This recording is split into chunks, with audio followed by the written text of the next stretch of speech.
పునాదులు వాళ్ళందరూ కూడా అయ్యారు. Those who are taking down notes, you need to compare with Ephesians chapter 2:20, from where I got those foundation stone, that you say.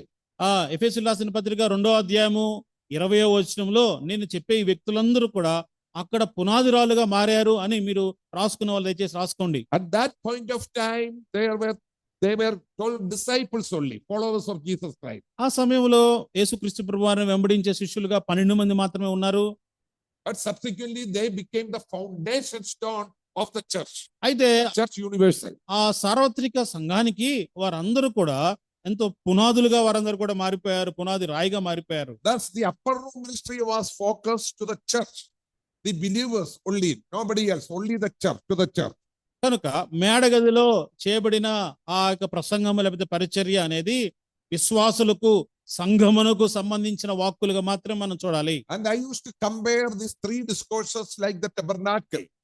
నేను ఈ 3 రకాల ఉపన్యాసాలు లేకపోతే ప్రసంగాలు ప్రభు ఏదైతే చెప్పారో వాటిని ప్రత్యక్ష గుడారంతో నేను పోలుస్తూ ఉంటాను. You all studied from Sunday school level the tabernacle, the truth about the tabernacle. ప్రత్యక్ష గుడారము యొక్క సత్యాన్ని మనము మన యొక్క సండే స్కూల్ నుంచి కూడా వింటూనే వస్తున్నాం. Normally in such gatherings, if the young people are there, children are there, I used to ask those questions to them. యవనస్తులు ఎప్పుడైనా అందరూ కూడా కూడుకున్నప్పుడు వారిని సర్వసాధారణంగా ఈ ప్రశ్నలు అడుగుతూ ఉంటాను. We know that the tabernacle has got 3 segments, 3 compartments or 3 segments. ప్రత్యక్ష గుడారంలో కూడా 3 విభాగాలు ఉంటాయని మనకు తెలుసు. First, from the eastern gate, they go to the court of the tabernacle. తూర్పు గుమ్మం నుంచి ఆ యొక్క ప్రత్యక్ష గుడారం ఆవరణంలోనికి మొట్టమొదటిగా మనం వెళ్తాము. Normally they are all sinners, and they offer sacrifices over there. Over there. ఆ ఆవరణంలో పాపులైన వారు వచ్చి వారి యొక్క అర్పణలు లేకపోతే బలులు అర్పించే స్థలంగా ఆ మొట్టమొదటి ప్రాంగణం ఉంది. The general public are over there. సర్వ సమాజము సాధారణమైన జనులు వారు మాత్రమే అక్కడ వచ్చి అక్కడ నిలబడగే వారికి ఆ ప్రాముఖ్యత ఆవశ్యకత వారికి ఇచ్చారు. And the the hill discourse, that we can see the mount discourses of Jesus Christ that he delivered in northern Galilee, and it's almost like that. కనుక ఉత్తర గలిలయ ప్రాంతంలో యేసుక్రీస్తు ప్రభువారు చేసిన కొండ మీద ప్రసంగంలో ఉన్న ధన్యతలు ఏదైతే ప్రసంగించారో ఆ ధన్యతలు అందరికి వర్తిస్తాయి కాబట్టి దానిని ఈ ఆవరణంలో జనులు రావటంతో మనం పోల్చుకుంటూ ఉన్నాం. The general public are there. కాబట్టి సాధారణమైన జనులు అందరూ కూడా మిశ్రిత జనాలు అందరూ కూడా రాగలరు అక్కడికి. That discourse was focusing towards the whole world, morality of the whole world. చెప్పబడిన ఆ యొక్క ధన్యతలు అనేవి కూడా లోకములో ఉన్న అందరికీ కూడా వర్తింపదగిన మాటలుగా ఉన్నాయి. But the second place is holy place of the tabernacle. అయితే ప్రత్యక్ష గుడారంలో రెండో ఒక ప్రాంతము లేకపోతే ప్రాంగణము అనేది పరిశుద్ధమైన స్థలంగా ఉన్నది. They were able to enter into the holy place of the tabernacle. ఆ ప్రత్యక్ష గుడారంలో ఉన్న రెండో విభాగంలోనికి కేవలము యాజకులు మాత్రమే మనకు వెళ్ళగలుగుతారు అన్న విషయం మనం బాగా ఎరుగుతాం. The high priest as well as the priest only do they enter there with certain conditions. కొన్ని నియమములతో షరతులతో ప్రధాన యాజకులు మాత్రమే ఆ రెండవ ప్రాంతంలోనికి విభాగంలోనికి మనం వెళ్ళగలుగుతారు, మనం ఎరుగుతాము. And the third place is the holiest of holy. మూడవ ఆ విభాగము ప్రత్యక్ష గుడారములో అతి పరిశుద్ధ స్థలము. Once in a year on the day of atonement, the high priest only could enter over there. కేవలము సంవత్సరమునకు ఒక్క దినము మాత్రమే ప్రధాన యాజకుడు ప్రాయశ్చిత్తార్థ దినమున ఆ ప్రాంతంలోనికి లేకపోతే ఆ విభాగంలోనికి వెళ్ళే ఆయనకు ఆవశ్యకత దొరికింది. But they in the holy place. అయితే ఇప్పుడు పరిశుద్ధ స్థలమును గురించి ఆలోచించేయండి. As I said, only the priests are supposed to or permitted to be over there after their ceremonial washing. వారికి నియమింపబడిన అవన్నీ కూడా శుద్ధీకరణాచార ప్రకారం వారు చేసుకున్న తర్వాత యాజకులు మాత్రమే రెండవ విభాగంలోనికి పరిశుద్ధ స్థలంలోనికి వెళ్ళే ఆ వీలు వారికి దొరుకుతుంది. Peter said we are the holy priesthood. పేతురు అంటున్న మాట మనం ఎరుగుదుము, మనము ఆ పరిశుద్ధ యాజక సమూహంగా ఉన్నాము. Irrespective of creed or religion, anything, any background, the moment you are becoming a Christian, a believer, through regeneration experience, నీవు ఏ నేపథ్యానికి సంబంధించిన వ్యక్తివైనా కావచ్చు, లేకపోతే ఏ జాతికి సంబంధించిన కావచ్చు, ప్రభునందు విశ్వాసం ఉంచుట ద్వారా నువ్వు తిరిగి జన్మించుట ద్వారా we are part of the holy priesthood. మనం అందరము కూడా ఆ పరిశుద్ధమైన యాజకుల సమూహంలోనికి, ఆ గుంపులోనికి మనం అందరం కూడా వస్తూ ఉన్నాము. One great writer, Scheffer, he wrote that, we are all priest Christians. ఒక గొప్ప రచయిత షెఫర్ అని ఆయన ఇట్లా రాశాడని రాస్తూ మనం అందరం కూడా యాజక క్రైస్తవులము అని పేరు పెట్టాడు. In denomination churches, వేరే డినామినేషన్ సంఘాల్లో the priest means they think that their leaders only preach. ఆ ప్రీస్ట్ లేకపోతే యాజకుడు అంటే వేరే సంఘాలు ఎలా ఉన్నారంటే నాయకులు మాత్రమే వారు యాజకులుగా ఉంటారు, ప్రీస్టులు అని అంటారు వాళ్ళు. When the first Brethren movement started in England, అయితే ఈ బ్రదరన్ ఉద్యమం అనేది ఎప్పుడైతే ఇంగ్లాండ్ దేశంలో ప్రారంభమైందో our great Bible teachers, మన గొప్ప ఈ బైబిల్ బోధకులు అన్నవారు, especially J.N. Darby ప్రత్యేకంగా జేఎన్ డార్బీ గారు and several others, ఇంకా మిగతా వారు అందరూ they కూడా discovered this truth from the New Testament. ఈ క్రొత్త నిబంధనలో నుంచి అసలైన సత్యాన్ని వారు బయటికి తీశారు. We are priest Christians. మనం అందరము కూడా యాజక క్రైస్తవులము అని చెప్పారు. There is no what I call it priesthood and laity different. లేకపోతే ఇక ప్రీస్టు యాజకుడు ఈయన పెద్ద ఆయన అన్నట్టు భేదము ఏమీ కూడా లేదు అని వారు బయటికి చెప్పారు. Every born again believer, they have access to God, equally access to God, but the brothers or sisters. తిరిగి జన్మించిన ప్రతి వ్యక్తి, పురుషుడు కావచ్చు స్త్రీ కావచ్చు, వారు నేరుగా దేవునికి చెంతకు వెళ్ళే ఆ యొక్క మార్గము అనేది ఉన్నది అని వారు బయటికి Now తీసుకొచ్చారు. let's go to the upper room, the presence of the upper room. You are all attended the upper room. ఇప్పుడు మనం అందరం కూడా ఆ మేడగదిలోనికి వెళ్ళే అధికారం మనకు అనుగ్రహించబడింది. అక్కడికి వెళ్దాం మనము. No general public. మామూలు సమాజము అనేది అక్కడ రావడానికి కుదరదు. Only those who are chosen and anointed as priests, they are present in the holy place. ఎవరైతే ఎంపిక చేయబడ్డారో, ఎవరైతే అభిషేకం చేయబడ్డారో వారు మాత్రమే యాజకులుగా అక్కడకు తీసుకుని రాబడుతూ ఉన్నారు. As we are priest Christians, మనము కూడా యాజక క్రైస్తవులుగా ఉన్నాం and కాబట్టి as the disciples, they represented the whole church. ఏ రీతిగా అయితే శిష్యులైన వారు సంఘం అంతటికి కూడా ప్రతినిధులుగా వారు నియమింపబడ్డారో, Initially, they were 12 disciples or over there. ప్రారంభంలో వారు అక్కడ మనం గమనించట్లే దాదాపు 12 మంది శిష్యులు మాత్రమే ఉన్నారు. But when we are doing meticulous reading and study, కానీ మనం కొంచెం లోతుగా ఆ వాక్యాన్ని అధ్యయనం చేసి చదువుతున్నట్లయితే out, even he was not permitted to sit there before the institution of the Lord's Supper. ఆ ప్రభురాత్రి భోజనములో అక్కడ ప్రభు చేసే ఆ పరిచర్య ప్రభు చేయడానికి ముందు లేకపోతే వారితో మాట్లాడడానికి ముందు యోధ అక్కడ కూర్చోడానికి అనుమతి లేదు. And the moment he got the Passover soap, ఎప్పుడైతే ఆ పాత్ర తన దగ్గరకు తీసుకుని రాబడిందో యోధా దగ్గరకు, and Satan re-entered in him, సాతాను వాడిలోనికి and ప్రవేశించాడు. he was out from the scene. అక్కడ నుంచి అసలు ఆ దృశ్యం నుంచే బయటికి వెళ్ళగొట్టబడ్డాడు, లేకపోతే వెళ్ళిపోయాడు. Holy priesthood people are there in the upper room. కాబట్టి మేడగదిలో ఆ జరగబడుతున్న పరిచర్యలో వాస్తవమైన నిజమైన వ్యక్తులు మాత్రమే మిగిలి ఉన్నారు. Sir, focusing on the church point, ఇప్పుడు సంఘము గురించిన వివరాల మీద మనం దృష్టి the పెడదాం. Lord was speaking to the apostles, ఇక్కడ అపోస్తలులతో ప్రభు మాట్లాడుతున్నాడు. who, as I said, are the foundation stone of the church. వారందరూ కూడా ఎవరు అనగా సంఘానికి ఈ పునాది రాళ్ళుగా వారు ఉన్నారు. And that is, those discourses are more applicable to you and me, everybody, those who are born again. వారికి చెప్పబడే విషయాలు, ఉపన్యాసాలు, ప్రసంగాలు తిరిగి జన్మించిన వ్యక్తులమైన నీకు నాకు అవి ఎంతగానో అన్వయింపదగినవిగా ఉన్నాయి. And with this introduction, let me just permit me to enter in the upper room discourse of Jesus Christ. కనుక ఈ ఉపోద్ఘాతముతో మనము యేసుక్రీస్తు ప్రభువారి యొక్క మేడగది పరిచర్య కొన్ని వివరాలు ధ్యానం చేద్దాం. We read in 13 chapter 1, John chapter 13:1. యోహాను సువార్త 13వ అధ్యాయము There we మొదటి are వచనంలో now అవుతాం. before the feast of the Passover, when Jesus knew that his hour was come, that he should depart out of the world unto the Father, having loved his own which were in the world, he loved them unto the end. యోహాను సువార్త 13వ అధ్యాయం 1వ వచనం, తాను ఈ లోకము నుండి తండ్రి యొద్దకు వెళ్ళవలసిన గడియ వచ్చిన యేసు పస్కా పండుగకు ముందే ఎరిగిన వాడై లోకములోనున్న తన వారిని ప్రేమించి వారిని అంతము వరకు ప్రేమించెను. Having loved his own people were in the world. In 17th chapter, he make it, so clear that the church is going to be in the world.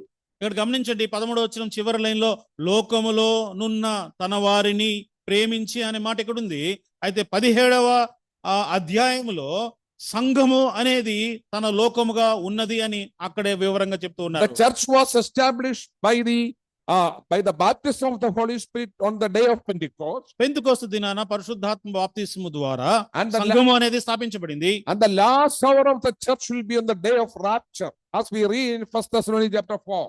తెస్సలోనికీయులకు రాసిన మొదటి పత్రిక 4వ అధ్యాయంలో ఈ సంఘము యొక్క చివరి గడియలు అనేది అక్కడ సంఘము ఎత్తబడేదానికి ముందుగా అక్కడ నియమింపబడ్డాయి. So here we can see how the representative of the church were there. సంఘమునకు ప్రతినిధులుగా ఉన్నవారు ఏ రీతిగా ఉన్నారు ఇక్కడ మనం చదువుతున్నాం. And he loved the church. క్రీస్తు సంఘమును ప్రేమించాడు. His church, his love was unconditional love. షరతులు లేని ప్రేమ క్రీస్తు ప్రేమ. We can see the love of the church in Ephesians chapter 5. ఎఫెసీయులకు రాసిన పత్రిక 5వ అధ్యాయంలో యేసుక్రీస్తు ప్రభువారు సంఘమును ఏ రీతిగా ప్రేమించారో అక్కడ మనం చదువుతాం. Christ loved the church. క్రీస్తు సంఘమును ప్రేమించి Christ loves everybody, క్రీస్తు అందరినీ but ప్రేమిస్తున్నాడు. particularly he loves the church. ప్రత్యేకంగా క్రీస్తు సంఘమును ప్రేమిస్తున్నాడు. He loves this assembly. ఈ సంఘమును ప్రభు He ప్రేమిస్తున్నాడు. loves you and me. నిన్ను నన్ను క్రీస్తు ప్రేమిస్తున్నాడు. Everybody, those who are undergoing in this world through different problems and conditions. ఎవరైతే ఈ లోకములో ఉంటూ నానా విధాల సమస్యలు గుండా ఇబ్బందులు గుండా వెళ్తూ ఉన్నారో, Yeah, remember that, he loves you and me even in our very, very even conditions. గమనించండి, మీరు ఎటువంటి పరిస్థితుల్లో ఉన్నప్పటికీ కూడా ప్రభు నిన్ను నన్ను ఆయన ప్రేమిస్తున్నాడు. Especially young people, you may note that. ప్రత్యేకంగా యవనస్తులైన వారి విషయాన్ని మీరు గుర్తుంచుకోండి. If you are a child of God, నీవు దేవుని బిడ్డగా in ఉన్నట్లయితే whichever emotional status you are going on, నీ మనస్సులో ఎటువంటి భావోద్రేకాలు పరిస్థితులు గుండా నువ్వు వెళ్తున్నట్లయితే, whichever with the multitude of problems you are going on, లేకపోతే ఎటువంటి సమస్యల గుండా నువ్వు వెళ్తున్నట్లయితే, even your social life is shattered, your financial life is shattered, Christ loves you. ఒకవేళ నీకు ఆర్థిక పరిస్థితులు చల్లా చెదురైపోయినా కానీ, సామాజిక పరిస్థితులు చల్లా చెదురైపోయినా, అటువంటి పరిస్థితుల్లో కూడా క్రీస్తు ఇంకనూ నిన్ను ప్రేమిస్తూ ఉన్నాడు. But when we go over there, unusual to a Passover dinner. ఇక్కడ ఒక అసాధారణమైన పస్కా పండుగ ఆచరణ మనం ఇక్కడ చూస్తూ ఉంటున్నాం. Even Jesus himself, with his disciples, attended about 3.5 or 3 years of, Passovers. అప్పటికే దాదాపు 3.5 సంవత్సరాలు యేసుక్రీస్తు ప్రభువారు వారితో కలిసి ఆ పస్కాను ఆచరించడం జరిగింది. And even with his family in Nazareth. ఇజ్రాయెల్లో ఉన్న యేసుక్రీస్తు ప్రభువారు తన కుటుంబముతో కూడా In Nazareth. నజరేతులో కూడా In his చేశాడు. house. తన సొంత గృహంలో కూడా చేసి Even when ఉండొచ్చు. he was in Galilee, he had another house there in Galilee. గలిలీలో ఉన్నప్పుడు అక్కడున్న గృహంలో కూడా ఆ పస్కాను ఆచరించి ఉండవచ్చు. And they were practicing, or they participated in the Passover dinner. అక్కడ కూడా ప్రభు పలు సందర్భాల్లో ఈ పస్కా భోజనాన్ని ఆచరించి ఉండవచ్చు. But here it was distinct. అయితే ఇక్కడ ఈ 13వ అధ్యాయంలో చాలా వైభిన్యంగా ఉన్నది, అది భిన్నంగా ఉంది. Because that was the onshot of a new dispensation. ఎందుకంటే ఒక కొత్త యుగాన్ని లేకపోతే కొత్త విధానాన్ని ప్రభు ఇక్కడ ప్రవేశపెట్టబోతున్నారు. I know that you are going through chapter 13. 13వ అధ్యాయాన్ని మీరు అందరూ కూడా గమనిస్తున్నారో నాకు తెలుసు. Verse 4 we read that 4వ వచనంలో మనం చదువుతూ he ఉంటున్నాం. riseth from the supper భోజన పంక్తిలో నుండి లేచి and laying as his garment, ladies' garments, తన పై వస్త్రము అవతల పెట్టివేసి, and took a towel and girded himself. ఒక తువ్వాలు తీసుకుని నడుమునకు కట్టుకొనెను. It was a sort of surprise even to the disciples. శిష్యులకు సైతము ప్రభు చేసిన ఆ కార్యము ఎంతో ఆశ్చర్యంగా ఉంది. Normally the host will not rise up in a Passover dinner. ఒక పస్కా విందులో ఆ అతిథికి లేకపోతే ఎవరైతే ఆ గృహములో ఆతిథ్యం ఇస్తున్నాడో ఆయనే లేచి అందరికి ఈ రీతిగా పరిచర్య చేయడు. Over there, the host as well as the people, those who are prominent in the society in the Jewish conduct, ఏ యూద వాళ్ళ యొక్క క్రమంలో చూసినట్లయితే ఎవరైతే ప్రాముఖ్యత వహిస్తూ ఉంటున్నారో లేకపోతే ఆతిథ్యం ఇస్తూ ఉంటున్నారో వారందరూ కూడా they never wear ordinary dress only. There is an ordinary inner garment. వారు ఏదో సర్వసాధారణమైన వస్త్రాలు వారు ధరించరు. But there is an upper coat.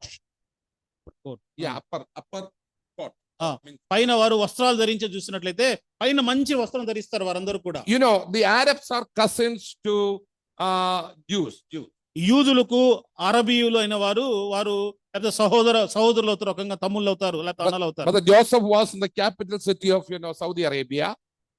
Saudi అరేబియాలో దాని యొక్క ముఖ్య పట్టణంలో యోసేపు ఉన్నాడు. When those people, especially the prominent people, go for their Eid holidays, Eid dinner, ఈ ఈద్లో ఈ పండగ జరుగుతుంది కదా, ఈ ముస్లింలకి ఈద్ జరిగినప్పుడు ఆ భోజనాలకు వాళ్ళందరూ వెళ్ళినప్పుడు they wear, a sort of coat,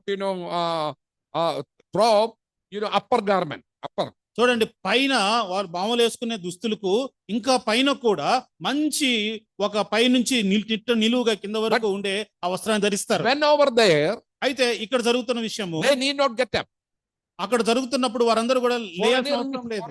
reason. For any reason. ఏ కారణాన్ని బట్టి కూడా వారు లేచి నిలబడాల్సిన అవసరం లేదు. ఎవరైతే అక్కడికి Except వెళ్తారో, of course emergency. ఏదైనా అత్యవసరమైన పరిస్థితుల్లో తప్పనించి ఓ విందు జరుగుతున్నప్పుడు ఎవరు కూడా లేరు. Their upper garments, that is the status symbol of their social life. చూడండి, ఆ విందు జరుగుతున్నప్పుడు అక్కడ వాళ్ళ గౌరవానికి లేకపోతే వాళ్ళ హుందాతనానికి గుర్తు ఏమిటంటే వారు పైన ధరిస్తున్న వస్త్రాన్ని ఎవరు తీయరు, ఎవరు కదలకుండా కూర్చుంటారు. So he removed that upper garment. లేదు, ఇప్పుడు అనుకుందాం, పైన ధరించే ఆ పై దుస్తులను వస్త్రాలను ఆయన తీసివేశాడు. Then remains తర్వాత ఇంకేం మిగిలి ఉంటుంది? only the inner garment, లోపల లోదుస్తులు మాత్రమే ఉంటాయి, which normally the servants of the household, they wear. ఇప్పుడు ఈ లోదుస్తులు మాత్రమే ధరించేది ఎవరు అక్కడంటే అక్కడ పనిచేసేవారు ఆ లోదుస్తులు మాత్రమే ధరించి ఉంటారు. వారు Servants over there, అక్కడ అప్పటికే పరిచారకులు లేకపోతే పనిచేసే సేవకులు ఉన్నారు. they are not permitted to wear that, status symbol overcoat. ఈ పనివారైతే ఎవరైతే ఉన్నారో వారు కేవలం లోదుస్తులే ధరించాలి. వారు పై దుస్తులు వారు ఏమాత్రం ధరించడానికి వీలు లేదు. And took a towel. ఇక్కడ ప్రభువు చేస్తున్న ఇంకో కార్యం, ఒక తువ్వాలు కూడా తీసుకుంటున్నాడు. Around his waist. తన నడుముకు ఆయన కట్టుకుంటున్నాడు. It was a surprise to me. ఈ అన్ని విషయాలు అప్పటికప్పుడే ప్రభువు చేయంగా శిష్యులు చూసి వారు ఆశ్చర్యపడుతున్నారు. And they called their master, him the master. He was the greatest master. ఆయన బోధకుడా, లేకపోతే ఆయన గొప్ప బోధకుడు, ఆయన బోధకుడా అని వారు పిలుస్తూ ఉంటున్నారు. Why was he doing like this? ఎందుకు ఈయన ఈ బోధకుడు లేకపోతే ఈయన యజమానుడు ఎందుకు ఈ రీతిగా ఏం చేస్తున్నాడు? He had demonstrated himself as a servant. తనను తాను ఒక సేవకునిగా తనను తాను అక్కడ కనబరుచుకుంటున్నాడు. Now he is wearing the servant's garment. ఇప్పుడు పై దుస్తులు తీసివేసి ఏదైతే పనివారు లేకపోతే సేవకులకు ధరించిన వస్త్రాలు ప్రభు ధరిస్తున్నాడు. Until then it did not happen. Until then అప్పుడు దాకా అది కూడా ఏమాత్రం కూడా జరగలేదు. That is why the great surprise to the disciples. ఆ రీతిగా ప్రభు ఈ రీతిగా చేయడాన్ని బట్టి శిష్యులు చూసి వారికి ఎంతో ఆశ్చర్యం కలిగింది. There in that what we read over there. అక్కడ ఏం చదువుతున్నాం? ఇంకా మనం ఏం చదువుతున్నాం? After that he poured out into a basin. అంతటా పల్లెములో నీళ్లు పోసి, He poured out in the basin. పల్లెములో నీళ్లు పోశారు. And began to wash the disciples' feet. శిష్యుల పాదములు కడుగుటకైనా మొదలు పెట్టెను. In a Passover dinner. ఒక పస్కా విందులో The servants are there. అక్కడ పనివారు ఉన్నారు. Even though they are ceremonically washed from home.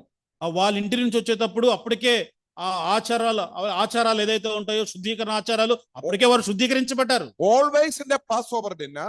ఎప్పుడు కూడా ఆ పస్కా విందులో The humblest servants there in the household, stands outside. ఈ పనివారు అనేవారు తప్పనిసరిగా ఆ గదికి బయట వారు ఖచ్చితంగా నిలబడి ఉంటారు. And then he carries, a jug type. What is a jug type? Jug. జగ్గులో నీళ్లు తీసుకొని ఆ పనివారు ఎవరైతే లోపలికి వస్తారో కడగటానికి సిద్ధంగా ఎప్పుడు బయట ఉంటారు. Water is kept over there. అంత మాత్రమే కాకుండా ఒక బేసిన్ లో నీళ్లు ఉంటాయి అక్కడ. Guests as well as prominent people comes there. ఎవరైతే అతిథులు కావచ్చు లేదా ప్రాముఖ్యులైన వ్యక్తులు ఆ విందులో పాల్గొనడానికి వచ్చినప్పుడు Feet. వాళ్ళు ఏం చేస్తారంటే కింద ఉన్న బేసిన్ లో కాలు ముంచడానికి కాలు పైకి లేపుతారు. Servant, he washes the feet. ఇప్పుడు కాలు పైకి లేపినప్పుడు అప్పటికే ఉన్న పని వారు ఏం చేయాలి అంటే ఆ కాలును కడగాలి. ఆ కాలును కలగటానికి నిలబడిన పనివారు కిందికి వంగి ఈ యొక్క అతిథి కాలు పైకి లేపినప్పుడు కాలును కడుగుతాడు. అనగా ఈ పనివారు తమను కిందికి వంగి నిలబడి ఉన్న ఆ యజమాని లేకపోతే అతిథి కాలు కడుగుతారు. We need to talk or think this in their cultural background. చూడండి, మనం చదువుతుంటున్నప్పుడు వారి ఆచారాలు కట్టుబాటులో ఏ రీతిగా జరిగిందో అన్న విషయాన్ని ఒకసారి మనం ఆలోచన చేయాలి. No master shall wash the feet of anybody. ఏ యజమానుడు కూడా ఎవరు కూడా ఇతరుల కాలు లేకపోతే పాదములు ఏమాత్రం కడగడు. But only the humble servant. కేవలము దీనాతి దీనుడైన సేవకుడు మాత్రమే, The household servant. ఆ ఇంటి పనివారు మాత్రమే. There are two types of servants in the Israelites as well as Arab home. అరబీయుల గృహాల్లో కావచ్చు, ఇజ్రాయేలుల గృహాల్లో కావచ్చు, పనివారు రెండు రకాలుగా ఉన్నారు. One is, in Greek called, I don't want to tell Greek and, bore you, but doulos means contractual. They have contracts. They are bonded servants. ఆ రెండు పదాలు ఉన్నాయి. డూలోస్ అని గ్రీక్ లో అంటారు, వారిని కట్టు బానిస అని అంటారు. They have certain status, వారికి కొన్ని లేకపోతే ఒక స్థాయి ఉంటుంది, ఒక certain privileges, కొన్ని ఆధిక్యతలు ఉంటాయి. fixed time of duty hours, వారికి ఇన్ని గంటలు పని చేయాలన్న విధి ఉంటుంది. especially in their farmhouses. ప్రత్యేకంగా చూసినట్లయితే వారిని ఎక్కడైతే నియమిస్తారో ఆ గృహాల్లో They have some rights and privileges. వారికి కొన్ని హక్కులు ఉంటాయి, కొన్ని ఆధిక్యతలు ఉంటాయి. But there are another type of, type of servants. ఇంకొక రకమైన పనివారు లేకపోతే బానిసలుగా ఉన్నారు. They are called the diakonos, from where we got the English word deacons. ఇంకొకళ్ళు డీకన్స్ అనే పదం దేని నుంచి వచ్చిందో, లేకపోతే పరిచారకులు, అటువంటి వారు కొంతమంది కూడా ఉంటారు. You know what is their job? వీరి పని ఏమిటో తెలుసా? Serving, సేవ చేయటం, washing, కడుగటం, washing toilets, లేకపోతే అక్కడ బాత్రూమ్స్ అవి toilets కడగటం, and the humblest mean jobs they are supposed to do. లేకపోతే ఎంతో తగ్గింపబడిన లేకపోతే హీనమైన కార్యాలు అనుకోవచ్చు, నీచంగా ఉన్నాయి అనుకోవచ్చు, అవన్నీ కూడా చేయడానికి వారు సంసిద్ధులుగా They ఉంటారు. ఆ పని వారు have right to rise up and, demand things. వారందరూ ఇటువంటి రెండో రకమైన పనివారు లేచి నిలబడి మాకు ఇది కావాలి అది కావాలి అని అడిగే హక్కు కూడా వారికి లేదు. They are the deacons or, diakonos. వారు Humblest servant, mean servant. వారు ఎంతో దీనులైన వారు పనివారుగా ఉన్నారు, అన్ని పనులు చేస్తారు, అడిగే హక్కు ఏమాత్రం వీరికి లేనే లేదు. Dear brothers and sisters, Priya సహోదరి సహోదరులారా, here ఇక్కడ గమనించండి, the master teacher, ఇక్కడ మన బోధకుడైన యజమానుడైన ఆ ప్రభు, the greatest teacher, ever we saw in this world, ఈ లోకంలో ఎవరు ఎన్నడూ చూడని ఈ గొప్ప బోధకుడు. You remember, Nicodemus came to see Jesus. నికోదేము ఒకసారి యేసు ప్రభు వారిని చూడటానికి వెళ్ళాడు. ఎప్పుడు వెళ్ళాడు తెలుసా? ఆయన రాత్రిపూట చూడటానికి He వెళ్ళాడు. came in the dark hours of, evening. ఆ రాత్రి వేళల్లో నికోదేము యేసు ప్రభువును చూడటానికి రహస్యంగా వెళ్ళాడు. And he himself was a great teacher. వాస్తవానికి నికోదేమే ఆయన గొప్ప బోధకుడుగా ఉన్నాడు. He was ఇజ్రాయెల్లో a Pharisee, ఒక పరిసయ్యుడుగా a ఉన్నాడు. learned man. ఆ మంచి ఆయన నేర్పరిగా ఉన్నాడు. He learned, all, their top philosophies. ఎన్నో తత్వశాస్త్రాలను కూడా అన్ని విషయాల్లో కూడా మంచి విషయాలు ఎరిగిన వ్యక్తిగా ఉన్నాడు. Children, those who are studying arts, ఎవరైతే ఈ ఆర్ట్స్ నేర్చుకుంటున్న విద్యార్థులు ఎవరైతే ఉన్నారో, Socrates, Plato, Aristotle, and all these, Plino, and all these people. ఆర్టో, సోక్రటీస్ లేకపోతే ప్లేటో, ఇవి అన్ని వివరాలు ఆ తత్వం తెలిసిన వ్యక్తుల గురించి మీరు చదువుతారు. Plus, he was a master in the Jewish laws. అంత మాత్రమే కాకుండా యోధ మత ప్రవిష్టుడుగా ఉన్నాడు, ధర్మశాస్త్రాన్ని బాగా ఎరిగిన వ్యక్తిగా ఉన్నాడు నికోదేము. He was like a super lawyer. వాస్తవంగా మంచి ఏదో న్యాయవాదిగా కూడా ఉన్నాడు, చట్టం తెలిసిన వ్యక్తిగా కూడా ఉన్నాడు. What did he say? ఏమన్నాడు నికోదేము He తెలుసా? said like this. ఈ రీతిగా అన్నాడు, master, he called him Rabbi or master. ఆ బోధకుడా అని పిలుస్తూ ఉంటున్నాడు. And what was his observation? అక్కడ ఆయన వచ్చి ఏం గమనిస్తూ ఉన్నాడు? He realized that ఆయన అర్థం చేసుకున్న విషయం ఏమిటి అంటే, Jesus Christ is not like any leaders or masters of this world. నికోదేము వచ్చి చూసి గమనించి యేసుక్రీస్తు ప్రభువారు ఈ లోకములో ఉన్న బోధకులు లాంటి బోధకుడు కాదు అని తెలుసుకున్నాడు. What did he say? ఎందుకు చెప్పాడో తెలుసా ఆ విషయాలు? He said that Rabbi, ఆయన అంటున్నాడు, బోధకుడా, you are a Rabbi, you are a master, నువ్వు బోధకుడు అంటున్నాడు. came from heaven. నీవు పరలోకం నుండి దిగి వచ్చిన వాడవు. Came from heaven. నీవు పరలోకం నుండి దిగి వచ్చిన వాడు అంటున్నాడు. Dear brothers and sisters, సహోదరి సహోదరులారా, this is the greatness of our Lord and Savior Jesus Christ. మన ప్రభు రక్షకుడైన యేసుక్రీస్తు ప్రభువారి గొప్పతనం ఇదే. This is the distinctiveness of our Lord and Savior Jesus Christ. మన రక్షకుడైన యేసుక్రీస్తు ప్రభువారి యొక్క ప్రత్యేకత కూడా ఇదే. All pastors ఉన్న ఆ బోధకులైన వారు లేకపోతే ఆ యజమానులైన వారు ఎవరైతే ఉన్నారో in this world, ఈ లోకంలో ప్రభువులుగా పిలువబడుతున్న teachers in this world, లేకపోతే ఈ లోకంలో బోధకులుగా philosophers in this world, మంచి తత్వవేత్తలు అని పిలువబడుతున్న వారందరూ they are from this world. ఆ మంచిగా పేరు కలిగిన వ్యక్తులందరూ కూడా ఎవరు? ఈ లోకం నుంచి వచ్చిన వారు. కేవలం నా యేసు మాత్రమే. He came down to this world. He's a master who came down to this master. ఆయన ఎవరు? ఆ ప్రభు ఎవరంటే ఆయన పరలోకములో నుండి భూమి మీదకి దిగి వచ్చిన వ్యక్తి కేవలం ప్రభు మాత్రమే. Recently, I was listening to a great, sign director, sign director of Kerala cinema. Cinema okay. నేను ఈ మధ్య కాలంలో ఒక సినిమా డైరెక్టర్ గురించి వింటూ ఉన్నాను. And he's a learned man. ఆయన బాగా కూడా చదువుకున్న విద్యావేత్త. He, I think he produced about 100 or 50 movies. అతడు ఎంతో చాలా సినిమాలు కూడా ఆయన తీసిన వ్యక్తిగా ఉన్నాడు. A core Hindu. ఒక ఎంతో నిష్ఠ కలిగిన హైందవుడుగా ఉన్నాడు. And he wrote about 2,500 songs. అతను Cinema songs. దాదాపు 2,500 సినిమా పాటలు కూడా రాసిన వ్యక్తిగా ఉన్నాడు. He's a poet. మంచి రచయితగా లేకపోతే ఉన్నాడు అతను. By profession, he was an engineer. అయితే చదువు ఆయన మంచి ఇంజనీరింగ్ చదువుకున్నాడు. He produced a YouTube video. ఆయనకి యూట్యూబ్ వీడియోలు కూడా ఆయన దగ్గర ఉన్నాయి. You know what he said? ఏం జరిగిందో తెలుసా? He was answering the questions in that some interviews. ఒక ఇంటర్వ్యూలో ఆయన ఇట్లా మాట్లాడుతూ ఏమన్నాడంటే, The only one leader, the greatest leader, కేవలము ఒకే ఒక గొప్ప నాయకుడు ఉన్నాడు. I found throughout my life నా జీవితం అంతటిలో కూడా నేను ఒకే ఒక వ్యక్తి is Jesus of Nazareth. ఆయన ఎవరో కాదు, నజరేయుడైన యేసు He మాత్రమే is అని not a చెప్పాడు. Christian. ఆయన ఒక క్రైస్తవుడు కాదు. But he confessed that Jesus Christ is the greatest leader. అయితే ఆయన ఒప్పుకున్న మాట ఏమిటి అంటే, యేసుక్రీస్తు ప్రభువారు మాత్రమే నిజమైన గొప్ప నాయకుడని ఒక హైందవుడు ఒప్పుకుంటున్నాడు. Then he justified his statement, తర్వాత ఆయన చెప్పిన మాట ఎంత వాస్తవమో అని సమర్థిస్తూ రుజువు చేశాడు. saying that ఏమన్నాడు అంటే తర్వాత, compared to all leaders in this world, ఈ లోకంలో ఉన్న నాయకులందరితో కూడా పోల్చుకో, Jesus Christ is the only one washed the feet of the servants. యేసుక్రీస్తు ప్రభువారు మాత్రమే అక్కడ ఉన్న వారి యొక్క పాదములు కడిగాడు అని ఆయన చెప్పాడు. You know, our second president of India, మన యొక్క భారతదేశంలో రెండవ రాష్ట్రపతిగా ఉన్న వ్యక్తి ఎవరు? I may focus this question to the children. పిల్లల్ని అడుగుతాను, ఎవరు మన If ఉపరాష్ట్రపతి? there is a large crowd, I'll bring them over here, at the front and sit. అట్లా అడగటం వల్ల వెనకాల ఉన్న వాళ్ళు వచ్చి ముందు Who was the కూర్చుంటారు. second president of India?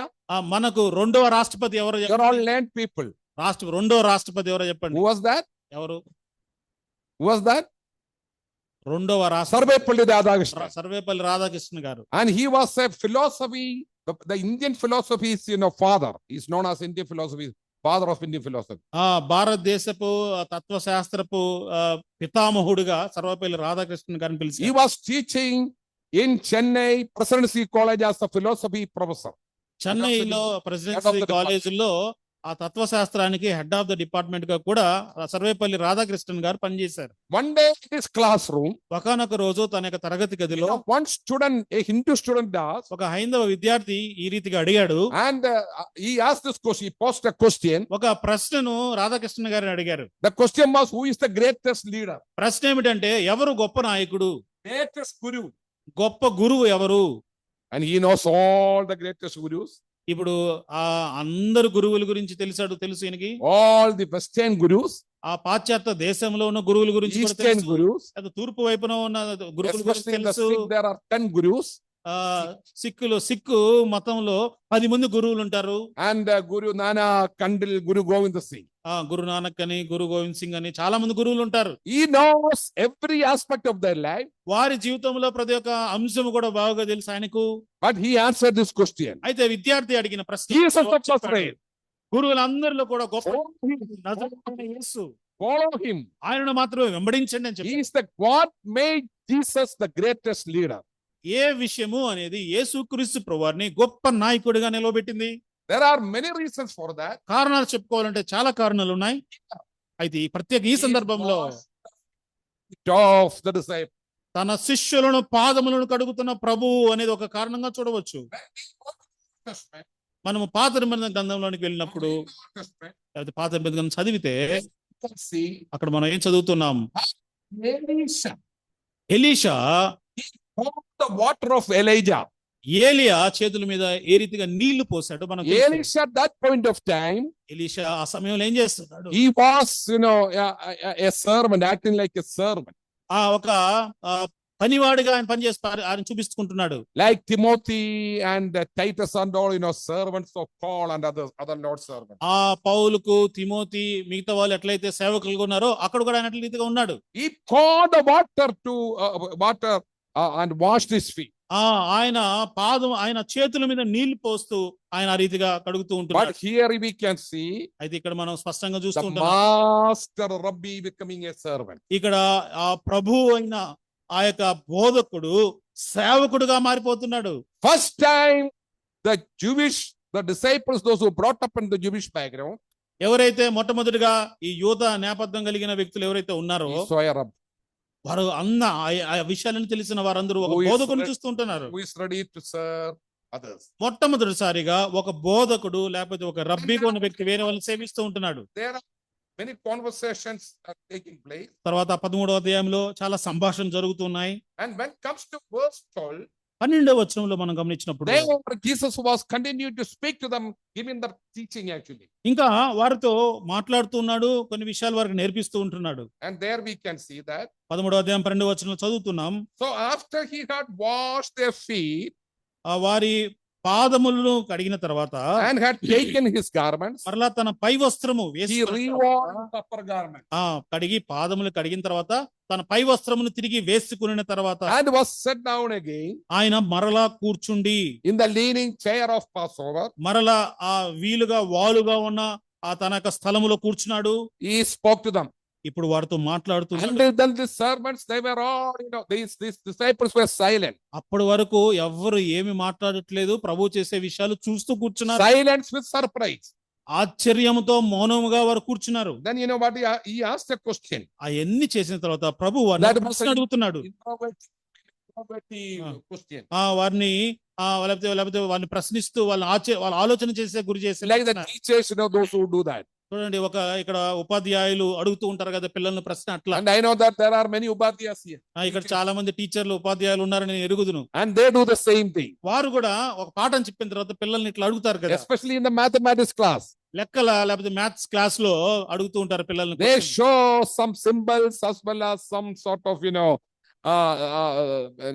these things, especially for geometry and all. Cube and all these things. Geometry గాని క్యూబ్ గాని చెప్పినప్పుడు కొన్ని గుర్తులు చూపించి వాళ్ళకి పాఠాలు నేర్పించి మళ్ళీ ప్రశ్నలు అడుగుతుంటారు. Or draw a picture. లేకపోతే ఒక పిక్చర్ ఒక చిత్రాన్ని Then they will pose a question. ఒక క్వశ్చన్ అడుగుతూ ఉంటారు, ప్రశ్న అడుగుతుంటారు. And that was exactly the philosophers did those days. ఆ రోజుల్లో కూడా అటువంటి ఆలోచన వైఖరి అనేది ఉండేది. Teaching by question answer. చూడండి ఎట్లా వారికి పాఠాలు నేర్పించేవారంటే ప్రశ్నలు వేసి జవాబులు పొంది అట్లా వారి పాఠాలు నేర్పించారు. Not asking any sort of question, ఏ ప్రశ్న అంటే ఆ ప్రశ్న కాకుండా but thinking questions. ఆలోచింప చేసే ప్రశ్నలు అడిగేవారు ఆ రోజుల్లో. So he posed a question. ఇప్పుడు యేసు ప్రభు వారు అదంతా చేసి ఒక Verse ప్రశ్న 12, అడుగుతున్నారు. the last portion. 12వ Look at your వచనంలో Bible. Look at your Bible. యోహాను సువార్త 13వ అధ్యాయం 12వ వచనంలో ప్రభు అడుగుతున్న ప్రశ్నను మీ బైబిల్లో చూడండి. He said to them, వారితో అంటున్నాడు, "Know you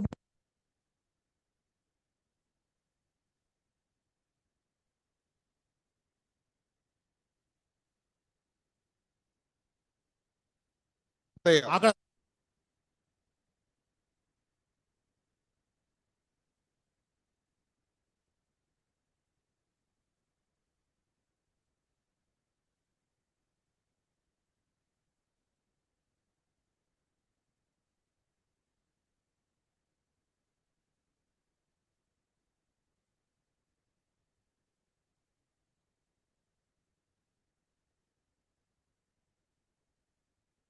That Cristiano.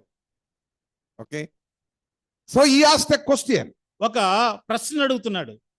In English, there is a saying, English లో ప్రశ్న ఒకటి ఉంది, ఒక మాట అంటారు. especially in the teacher training we use. మేము నేర్పిస్తున్నప్పుడు తర్ఫీదు చేస్తున్నప్పుడు చెప్తూ ఉంటాం. One picture is speak more than 10,000 words. చూడండి, ఒక చిత్రము అనేది లేకపోతే ఒక దృశ్యము అనేది 10,000 మాటల కంటే కూడా ఎంతో ఎక్కువ అని చెప్తారు. I am remembering the 1994-95 Somalia poverty, Somalia crisis. 1994 1995 సంవత్సరంలో సోమాలియా దేశంలో ఉన్న సంక్షోభం, ఆ చిత్రాలు, ఆ పేదరికం, కరువు అనేది మనకు తెలుసు. There was a drought over there. ఆ పెద్ద కరువు ఆ రోజుల్లో వచ్చింది మనకు తెలుసు. No rain. వర్షమే లేదు, Scarcity of food. ఆహార కొరత ఉంది, Scarcity of medicine. ఈ యొక్క వైద్యము యొక్క కొరత కూడా ఉంది. and scarcity of nutrition. ఆ పౌషక ఆహారం అనేది వారికి ఏమాత్రం అందుబాటులో లేదు. So many people died. So many thousands and thousands of people died. వేల కొలది చాలా మంది ప్రజలు ఆ రోజుల్లో ఆ పరిస్థితుల్లో చనిపోయారు. And I was outside India. నేను ఆ రోజుల్లో నేను భారతదేశం బయట I ఉండేవాడను. was closely observing what is happening through the television news as well as other news. ఆ టీవీలో మిగతా మాధ్యమాల్లో ఆ దేశంలో ఏమి జరుగుతుందో నేను గమనిస్తూ ఉండేవాడను. It did not capture the international attention until then. అప్పటి వరకు కూడా ఈ అంతర్జాతీయంగా కూడా అంత వెలుగులోనికి రాలేదు ఆ విషయాలన్నీ Then కూడా. one photojournalist, అయితే ఒక ఫోటో తీసే ఒక జర్నలిస్ట్ he reached Somalia. ఆయన ఆ సోమాలియా దేశానికి వెళ్ళాడు. He clicked some photographs. కొన్ని ఫోటోలు తీశాడు. And one photograph was ఒకానొక ఫోటో ఎట్లా ఉంది అని అంటే under the drought.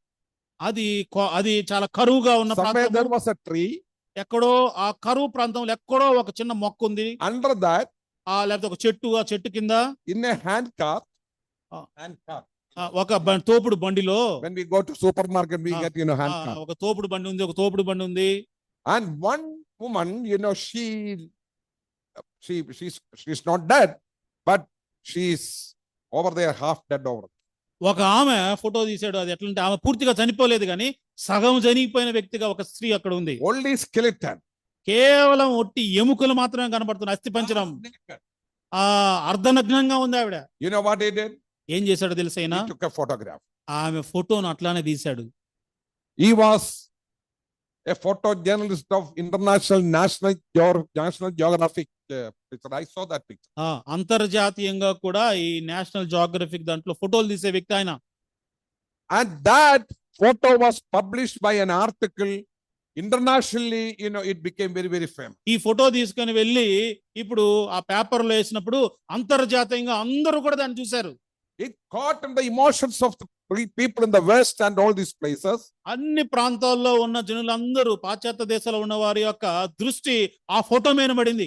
And by that picture, ఆ దృశ్యం ద్వారా, ఆ ఫోటో ద్వారా Somalia received lot of helps from different parts of the world. Somalia దేశానికి ఆ భూభాగంలో ఉన్న అన్ని దేశాల వారు కూడా సహాయం అందించారు. That caused by this photograph. ఇదంతా సహాయం ఎలా అందిందంటే ఈయన ఈ ఫోటో తీయటం ద్వారా జరిగింది. One picture speak more than 10,000 words. ఒక చిత్రము, ఒక దృశ్యము 10,000 మాటలు మాట్లాడేదానికంటే కూడా ఎంతో ప్రభావం చూపించింది. Here Jesus Christ, ఇక్కడ కూడా యేసుక్రీస్తు ప్రభువారు he showed them a visual aid or visual sensation. వారికి కూడా ప్రత్యక్షంగా కూడా ఒక దృశ్యాన్ని ఆయన కనపరుస్తూ ఉంటున్నాడు. And then ఆ తర్వాత ఏం జరిగింది? it was like that. I have only 15 minutes. ఇక్కడ 15 నిమిషాలు ఉన్నాయి. There we can see the meaning of this. Asking a question. ఇక్కడ వారిని ఒక ప్రశ్న అడుగుతూ ఉంటున్నాడు.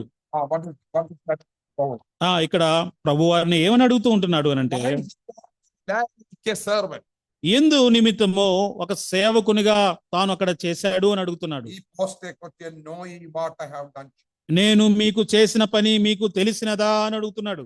Verse 15 we read. 15వ వచనంలో మనం చదువుతుంటున్నాం. అక్కడ కూడా ఈ మాట ఇట్లా ఉంది,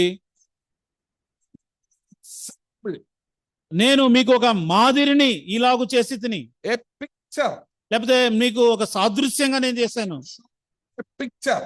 నేను మీకు ఒక చిత్రాన్ని నేను ఇక్కడ మీకు చూపిస్తూ ఉంటున్నాను. The meaning is, దాని అర్థం ఏమిటి అని అంటే, by the original language, మూల భాషలో యోహాను ఈ మాటలన్నీ కూడా రాసినప్పుడు our children are given copywriting, copy.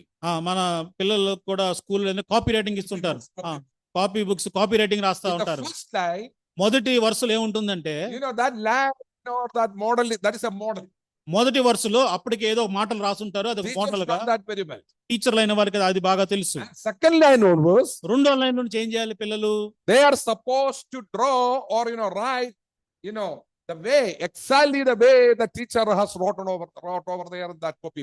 ఆ మొదటి వరుసలో టీచర్ గారు ఏదైతే రాశారో ఉన్నది ఉన్నట్లుగాని పిల్లలు మిగతా లైన్ లో కూడా అది కాపీ చేయాలి, నకలు చేయాలి. That's example.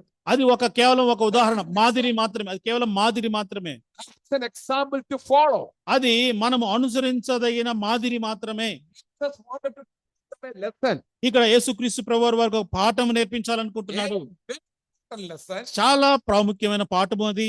The whole church purpose, right from Pentecostal rapture, సంఘమంతా కూడా ప్రారంభము ఆదిమ సంఘం పెంతెకొస్తు దినాన మొదలుకొని ఎత్తబడేంత వరకు కూడా, today, even in this assembly, ఈ రోజు ఇక్కడ ఈ సంఘములో కూడా the elders, evangelists, or or sisters or children, youth or anybody, పెద్దలు కావచ్చు, సువార్థికులు కావచ్చు, సహోదరులు, యవన వ్యక్తులు, సహోదరులు కావచ్చు, something we need to follow ఏదో ఒకటి మనం అనుసరించవలసిన వారంగా ఉన్నాం. very, very meticulously. చాలా ఖచ్చితంగా మనం అనుసరించవలసిన వారంగా ఉన్నాం. Exactly what the Lord has shown to us. ప్రభు సాక్షాత్తు ఏదైతే చూయించాడో దాన్ని అనుసరించదగిన వారంగా మనం ఉన్నాం. You know what I said? యేసు ప్రభు వారు ఏమన్నారో తెలుసా? అక్కడ In 13, 13వ వచనం, 13 and 14. 13, 14 వచనాల్లో There we అక్కడ మనం చదువుతూ ఉంటున్నాము. You come, master and Lord. బోధకుడు అనియు ప్రభువు అనియు మీరు నన్ను పిలుచుచున్నారు. You call me master and Lord, Rabbi. మీరు నన్ను బోధకుడనియు ప్రభువు అనియు మీరు పిలుచుచున్నారు. So నేను బోధకుడును ప్రభువును మీరు అన్నట్లే మీరు పిలుచుట న్యాయమే. we always address our Lord as Lord and Master. మనము కూడా మన ప్రభువును ప్రభువు అని పిలుస్తాము, మన బోధకుడు అని పిలుస్తాము. We accepted the Lord as our personal Savior. మన ఆ ప్రభువును మన సొంత రక్షకునిగా మనం అంగీకరించిన వారము. Confessing our sins and repenting or confessing that Lord Jesus Christ is God. మన పాపమును మనం ఒప్పుకొని యేసు క్రీస్తు ఆయన ప్రభువు అని మనం ఒప్పుకున్న And వారము. you are the master of our life. మా జీవితములకు నీవు ప్రభుడు లేకపోతే యజమానుడు అని మనం That ఒప్పుకున్నాం. means you are the one who controls us. అనగా నీవు మాత్రమే మా జీవితాలను నియంత్రించే వ్యక్తివి అని మనం ఒప్పుకుంటున్నాం. You are the one who leads us. నీవు మమ్మల్ని నడిపించే వాడవు అని మనం ఒప్పుకుంటున్నాం. Who guides us. మమ్మల్ని మంచి దిశలో నడిపించే ప్రభువు నీవే అని మనం ఒప్పుకుంటున్నాం. Once I started following Jesus, ఒక్కసారి నేను ప్రభువును అనుసరించడం ప్రారంభించిన తర్వాత ఆ మీదట I need to follow him. నేను ఆ రీతిగానే ప్రభువును వెంబడించడమే కొనసాగించాలి. Exact, as per his guidelines in the word of God, as well as per his characteristics. యేసుక్రీస్తు ప్రభువారి యొక్క స్వభావానికి భిన్న స్వభావానికి అనుసరిస్తూనే ప్రభు యొక్క మాటలను వాక్కులను మనం అనుసరించే వారంగా ఉండాలి. అంటే దాని అర్థం నీవు విశ్వాసి అయితే Then we can say that మనం ఏం చెప్తాము అంటే, if then your Lord and Master have washed your feet, మీ ప్రభువు మీ బోధకుడు మీ పాదములు కడిగిన ఎడల మీరును ఒకరి పాదములను ఒకరు కడగవలసినదే. No, in the Old Testament it was not like that. పాత నిబంధన గ్రంథంలో ఆ రీతిగా లేదు కదా. The Old Testament, పాత నిబంధన గ్రంథంలో Master will not wash the feet of. యజమానుడు కింద ఉన్న వారి యొక్క పాదాలు కడగాల్సిన అవసరం లేదు, కడగడు. It's a new equation. అయితే ఇక్కడ కొత్త విధానం కనిపిస్తుంది. This is the church age equation. ఇది సంఘంలో చెప్పబడిన విధానం. Dispensation. ఈ యొక్క సమయానికి సంబంధించి అందరకు వర్తింపదగింది. You must wash the feet each other. మీరు ఒకరి పాదములు ఒకరు కడుగవలసినదే. ఒకరి పాదములు ఒకరు. You may be a great person in the church. ఈ సంఘంలో నువ్వు గొప్ప వ్యక్తి కావచ్చు, Maybe rich in the church. లేకపోతే సంఘంలో నువ్వు ధనవంతుడు కావచ్చు, In the church. అందరికంటే బాగా చదువుకున్న వ్యక్తి కావచ్చు. Come to the assembly. అని నువ్వు ఎప్పుడైతే సంఘానికి In వస్తావో the assembly. ఆ సంఘం యొక్క సహవాసంలో Masters. ఈ లోకంలో ఉన్న ఆ యజమాను లాంటి వ్యక్తి కాదు నువ్వు. You accept. నీవు పనివాడుగా ఉన్నావు. నీవు ఇతరులకు సేవ చేసే వ్యక్తిగా ఉండవలసినదే. Wash the feet. నీవు ఇతరుల పాదములు కడగవలసిన వ్యక్తిగానే ఉన్నావు. Verse 15. 15వ వచనం చదువుతున్నాం. For I have given you an example. నేను మీకు మాదిరిగా ఇలాగు చేసి తిని నేను మీకు చేసిన ప్రకారం మీరును చేయవలెనని. The Lord expects us from that. మన ప్రభు మన నుంచి కూడా అదే కోరుతూ ఉన్నాడు. Back in the denomination churches, పాత రోజుల్లో డినామినేషన్ చర్చిల్లో మనం చూస్తాము, ప్రతి సంవత్సరం కూడా ఇట్లానే చేస్తా ఉంటారు వాళ్ళందరూ కూడా. here, ప్రతి సంవత్సరం వారు ఏం చేస్తారంటే this ceremony and this thing. ఒక ఆచారంగా లేకపోతే ఒక కట్టుబాటుగా ఉన్నది ఉన్నట్టే చేస్తా ఉంటారు వారు. కానీ ప్రభు అట్లా చేయమని చెప్పలేదు ఇక్కడ.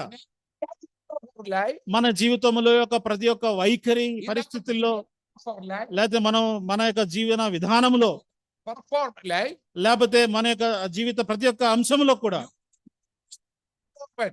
ఒక పనివాడుగా నిన్ను నీవు కనబరుచుకోవాలి.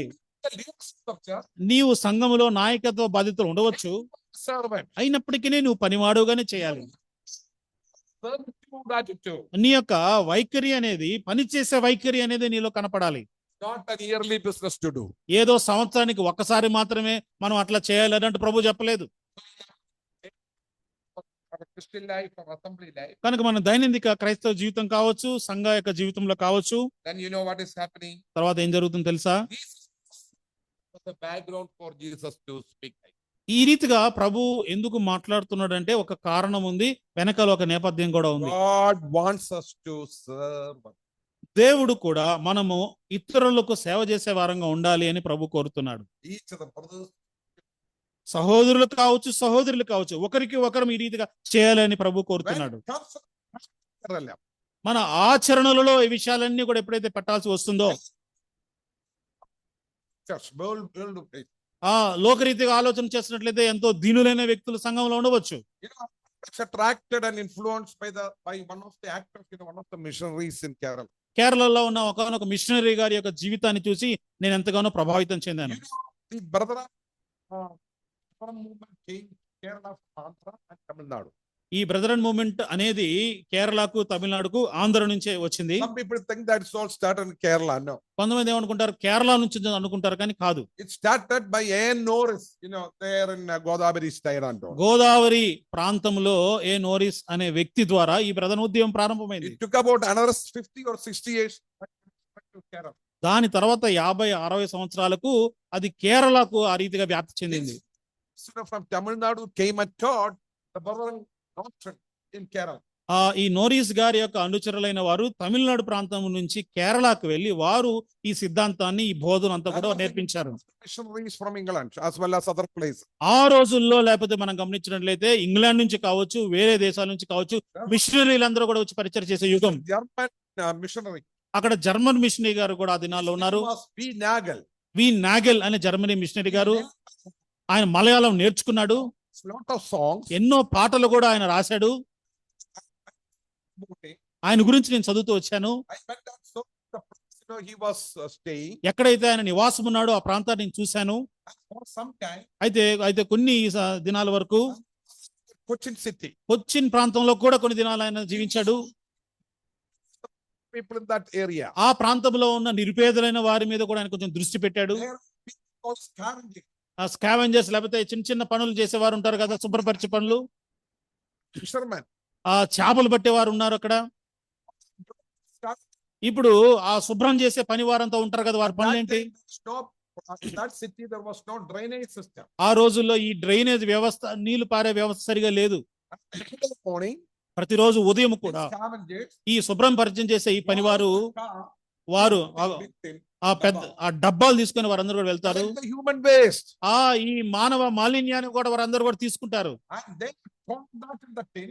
ఆ డబ్బాల వారంతా కూడా దానిలో వేస్తారు. Catch that. వారిని దాన్ని తీసుకొని వెళ్ళి They can centralize. Maybe they are getting at that time some 10 paisa or 15 paisa.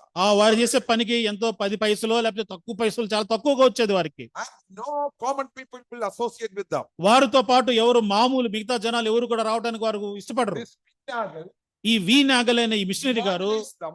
వారికి సువార్త They చెప్పారు. came to the Lord. వారందరూ ప్రభువును గుర్తెరిగారు. So many from that downtrodden society. ఎంతో అణచివేయబడిన, తక్కువగా ఉన్న ఆ సమాజం నుంచి. V. Nagel was a great person. వి నాగల్ గారు చూసినట్లయితే ఎంతో ఉన్నతమైన From గొప్ప వ్యక్తి. Germany. జర్మనీ దేశం నుంచి వచ్చాడు ఆయన. In the morning, ఉదయాన్నే లేస్తాడు. he goes out for evangelism. ఆయన వారందరికీ సువార్త చెప్తాడు. When he goes out through that coastal area, ఆ కోస్తా ప్రాంతంలో వారందరికి వెళ్ళి చెప్తున్నప్పుడు lo comes this scavengers people. This lo, behold, this scavengers people. ఇదిగో వీరందరూ కూడా, ఈ పరిసర శుభ్రం చేసే వాళ్ళందరూ కూడా వారందరూ వస్తున్నారు. He will run fast. వారి దగ్గర పరిగెత్తుకుంటూ వెళ్తాడు. Custom, అసలు వారున్న పరిస్థితుల్లో తాగడానికే కష్టం. smelly, వారు చేసే పనులను బట్టి వాసన వస్తుంది. overtaken. అయినా గాని They don't have- వాళ్ళకి ధరించే వస్త్రాలు కూడా ఉండవు. You know what he used to do? ఈ నాగల్ గారు ఆ వాళ్ళ దగ్గరికి వెళ్ళంటాడు Go sir, and hug them. వారిని ఇట్లా కౌగులించుకుంటాడు. At that time, apartheid was prevalent in Kerala. ఆ, Apartheid. Color distinction. అప్పటికి ఏం చేస్తున్నారంటే నలుపు తెలుపు రంగు భేదం అనేది ఆ రోజుల్లో ఉంది. Even their descendants are today in Cochin city. చూడండి, Those- అటువంటి వారిని ఆయన అట్లా కౌగులించుకునేవాడు. ఈ రోజుకి కూడా వారు సువార్త నెరిగిన వారు, వారి తర్వాత వారు కొచ్చిన్లో ఈ రోజు కూడా ఉన్నారు. He's వారిని ఆయన పరిచారకుడిగా సేవించాడు. master becoming a servant. ఇప్పుడు చూడండి, ఒక యజమానుడు లేకపోతే దాసుడుగా అయిపోతున్నాడు. The Lord has shown a picture. ఇక్కడ ప్రభువు వారికి ఒక దృశ్యాన్ని చూపిస్తుంటున్నాడు. So we have to come down social status. అందుకోసమే సమాజంలో ఉన్న మన యొక్క స్థితిగతుల నుంచి దిగువకు మనం రావాలి. Accept the people, whether they are rich or poor. మిగతా వారితో మనము పోల్చుకోవాలి, వారితో సమన్వయంలో వారితో కలిసిమెలిసి మనం ఉండాలి. ఇదే అపోజిట్ పౌలు గారు కూడా చేశారు. Barbarian or Gentile or anybody, యూదుడైనా గ్రీసు దేశస్తుడైనా ఎవరైనా కావచ్చు, defend వారితో కలిసిపోయాడు, వారిలో ఒక వ్యక్తిగా అయిపోయాడు. ఆయన వాస్తవంగా గొప్ప నాయకుడిగా ఉన్నాడు. a philosopher like Nicodemus. నికోదేము లాగా మంచి విద్యావేత్తగా బోధకుడుగా ఉన్నాడు. He was a learned scholar. మంచి నేర్పరిగా ఉన్నాడు ఆయన. By profession he was an engineer. ఆ వృత్తిరీత్యా ఆయన ఒక ఇంజనీర్ గా కూడా ఉన్నాడు. And he went and preached the gospel ఆయన వెళ్లి సువార్త చెప్పాడు. in the downtrodden society. అణచివేయబడిన తక్కువగా ఉన్న ఆ సమాజానికి చెప్పాడు. To have. ఇటువంటి మనస్సు ప్రియులారా మనందరం కూడా We should కలిగి be ఉండాలి. prepared to serve others. ఇతరులను సేవించే మనస్సు మనం కలిగి ఉండాలి. దేవుడు మీద దీవించును గాక. I'll speak more about that. ఇంకా మిగతా విషయాలను మిగతా తరగతులు మనం చూడబోతున్నాం. Thank you.